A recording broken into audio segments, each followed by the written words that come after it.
3 साल से ज्यादा की रूस यूक्रेन जंग में हालात अब ऐसे हो चुके हैं कि राष्ट्रपति जेलेंस्की न तो यूक्रेन को पुतिन से बचा पा रहे हैं और न ही अमेरिका के राष्ट्रपति डोनाल्ड ट्रंप से यूक्रेन के दुर्लभ खनिजों को बचा पा रहे हैं। बीते 48 घंटे राष्ट्रपति ट्रंप ने जो संकेत दिए हैं उससे साफ हो चुका है कि अमेरिका यूक्रेन की तबाही पर अब आंखें मूंद चुका है। ट्रंप ने एक तरह से पुतिन की जीत पर मुहर लगाई है और ट्रंप इस वक्त सिर्फ एक मिशन पर काम कर रहे हैं। यूक्रेन युद्ध में लगा अमेरिका का 5 लाख करोड़ रुपए यूक्रेन से वसूला कैसे जाए। हम आपको दिखाने जा रहे हैं कि एक तरफ रूसी सेना ने यूक्रेन पर भीषण हमले शुरू कर दिए हैं, तो वहीं दूसरी तरफ राष्ट्रपति जेलेंस्की के मुताबिक अमेरिका दौरे से पहले ट्रंप ने यूक्रेन की बर्बादी की पूरी डील फाइनल कर ली है। 50% खनिज, 50% यूक्रेन पर कब्जा। क्या वॉशिंगटन भागी जेलेंस्की? यूक्रेनी सेना और राष्ट्रपति जेलेंस्की को जरा भी उम्मीद नहीं थी कि जैसे ही डोनाल्ड ट्रंप अमेरिका के राष्ट्रपति बनेंगे, यूक्रेन के बुरे दिन शुरू हो जाएंगे। जर्मनी के म्यूनिख और फ्रांस के पेरिस में नेटो और यूरोपीय देशों की तमाम मीटिंग में पुतिन से ज्यादा ट्रंप के डबल गेम पर चर्चा होती रही।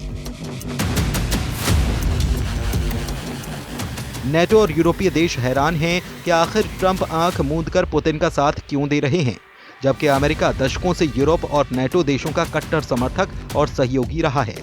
यूक्रेन पर होती पुतिन की जीत ने फ्रांस, जर्मनी और ब्रिटेन को बुरी तरह से झकझोर कर रख दिया है। ऐसे में सवाल उठता है कि जब 28 फरवरी को राष्ट्रपति जेलेंस्की वॉशिंगटन में ट्रंप से मुलाकात करेंगे, तो ऐसे वक्त में जेलेंस्की ट्रंप के साथ क्या डील कर सकते हैं, जरा देखिए। एक तरफ रूसी सेना ने यूक्रेन पर भीषण हमले किए हैं, तो वहीं दूसरी तरफ रूस की बोली बोलते हुए अमेरिका ने यूक्रेन के साथ साथ यूरोप और नेटो देशों के होश उड़ा दिए हैं। अब ऐसे लगने लगा है कि यूक्रेन के राष्ट्रपति जेलेंस्की दो तरफा दबाव को झेल नहीं पा रहे हैं और अब मजबूरी में ट्रंप के सामने एक तरह से सरेंडर करने जा रहे हैं। पश्चिमी मीडिया के दावों के मुताबिक राष्ट्रपति जेलेंस्की 28 फरवरी के दिन शुक्रवार को अमेरिका की राजधानी वॉशिंगटन डीसी में राष्ट्रपति ट्रंप के साथ मीटिंग करने जा रहे हैं। दावा किया जा रहा है कि डोनाल्ड ट्रंप की नीति के आगे आखिरकार यूक्रेन के राष्ट्रपति वोलोदिमिर जेलेंस्की ने घुटने टेक दिए हैं। खबरों के मुताबिक यूक्रेन ने अमेरिका के साथ खनिज सौदे यानी कि दुर्लभ खनिजों से जुड़े सौदों पर सहमति जता दी है। इस सौदे की कीमत $500 बिलियन बताई जा रही है, जिसे रूस के साथ युद्ध समाप्त करने की वार्ता से पहले यूक्रेन के द्वारा अमेरिका को अपने पक्ष में लाने के तरीके के रूप में देखा जा रहा है।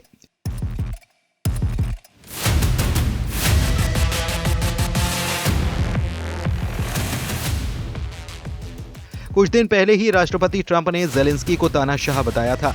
अमेरिका के द्वारा लगातार यूक्रेन पर खनिज समझौते का दबाव बनाया जा रहा है, जिसे मानने से जेलेंस्की पहले इनकार कर रहे थे। हालांकि अब इस दबाव के आगे यूक्रेन के राष्ट्रपति झुक गए हैं। द सन की रिपोर्ट के मुताबिक शुक्रवार को जेलेंस्की व्हाइट हाउस का दौरा करने वाले हैं। इस मामले को लेकर अमेरिकी राष्ट्रपति डोनाल्ड ट्रंप का कहना है कि हाँ, मैंने सुना है कि जेलेंस्की शुक्रवार को यहाँ पर आ रहे हैं। निश्चित रूप से ये बहुत अच्छा है अगर वे चाहें और शायद वो हमारे साथ सौदा करेंगे। मेरा मानना है कि वो बहुत बड़ा समझौता होगा।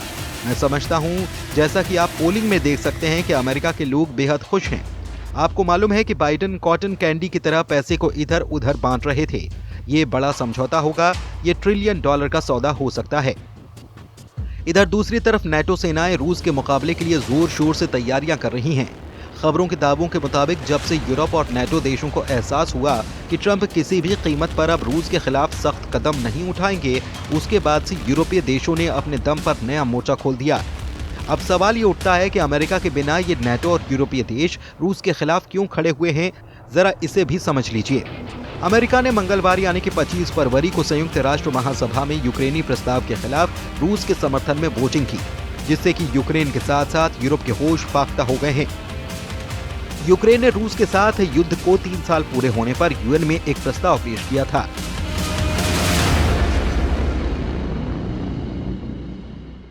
इस प्रस्ताव में रूसी हमले की निंदा करने और यूक्रेन से तत्काल रूसी सेना को वापस बुलाने की मांग की गई थी। अमेरिका ने अपनी पुरानी नीतियों के उलट रूस के समर्थन में और यूरोपीय देशों के खिलाफ जाकर प्रस्ताव के विरोध में मतदान कर दिया। प्रस्ताव का समर्थन करने वालों में जर्मनी, ब्रिटेन और फ्रांस जैसे प्रमुख यूरोपीय देश अमेरिका के स्टैंड से भौंचक के रह गए। अमेरिका ने भी यूएन में 3 पैराग्राफ का प्रस्ताव पेश कर दिया। इसमें न तो रूसी हमले का जिक्र था और न ही किसी तरह की निंदा की गई। अमेरिका के इस कदम से यूरोपीय देशों को तगड़ा झटका लगा। यहाँ तक कि रूस की तरफ से प्रवक्ता दिमित्री पेस्कोव से ट्रंप की उस टिप्पणी का भी उन्होंने खंडन कर दिया जिसमें यूक्रेन में यूरोपियन संघ की सेना तैनात करने की बात कही गई थी।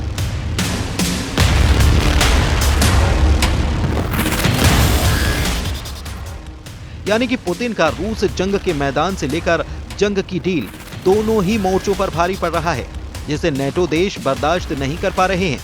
इन्हीं हालातों को देखकर ज़ेलेंस्की ने खुफिया इनपुट के आधार पर दावा किया है कि रूस हर हाल में नेटो देशों पर हमला करने जा रहा है, जिसके लिए रूस ने उत्तर कोरिया के साथ मिलकर 1.5 लाख सैनिकों की स्पेशल फोर्स तैयार कर ली है। जरा देखिए ज़ेलेंस्की क्या क्या दावे कर रहे हैं। ब्रिटिश अखबार द गार्जियन पर यूक्रेन के राष्ट्रपति ज़ेलेंस्की ने सनसनीखेज दावा किया। ज़ेलेंस्की ने दावा किया कि रूस अतिरिक्त 1.5 लाख सैनिकों की तैनाती नेटो देशों के बॉर्डर पर करने जा रहा है।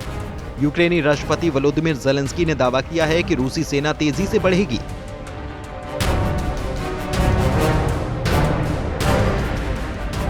यूक्रेन के राष्ट्रपति वोलोदिमिर ज़ेलेंस्की के मुताबिक उत्तर कोरियाई सैनिकों के साथ रूसी सेना नाटो सदस्यों पोलैंड और लिथुआनिया पर कब्जा करने की कोशिश कर सकते हैं। रूसी ब्रॉडशीट अखबार प्रावादा के मुताबिक खुफिया जानकारी से पता चला है कि रूस 2025 में अपनी सेना को 12 से 15 डिवीजनों तक आगे बढ़ाने की योजना बना रहा है, जिसका अनुमान है कि इसमें लगभग 1.5 लाख सैनिक शामिल होंगे।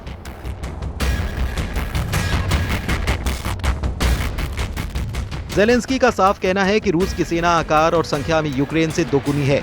आज यूक्रेन की सेना अपनी 110 ब्रिगेड के साथ रूस की 220 ब्रिगेड से मुकाबला कर रही है।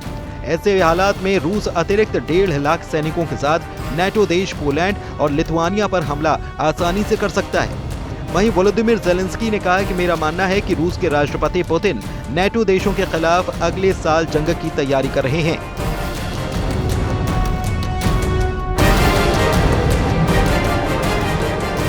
लेकिन मुझे नहीं पता, आपको मालूम है कि 100% जानकारी नहीं है। भगवान करे हम पुतिन को रोक सकें। रूस ने रात भर में लगभग 200 ड्रोन से यूक्रेन पर हमले किए। मुख्य रूप से कीव इलाके और पूर्व में पावर सेंटर को निशाना बनाया गया। अब ऐसे हालात में अगर ट्रंप भी यूक्रेन के 50% दुर्लभ खनिजों पर कब्जा कर लेंगे तो यूक्रेन के पास बचेगा क्या? क्योंकि पुतिन तो किसी भी कीमत पर यूक्रेन के कब्जाए इलाके को नहीं छोड़ने वाले।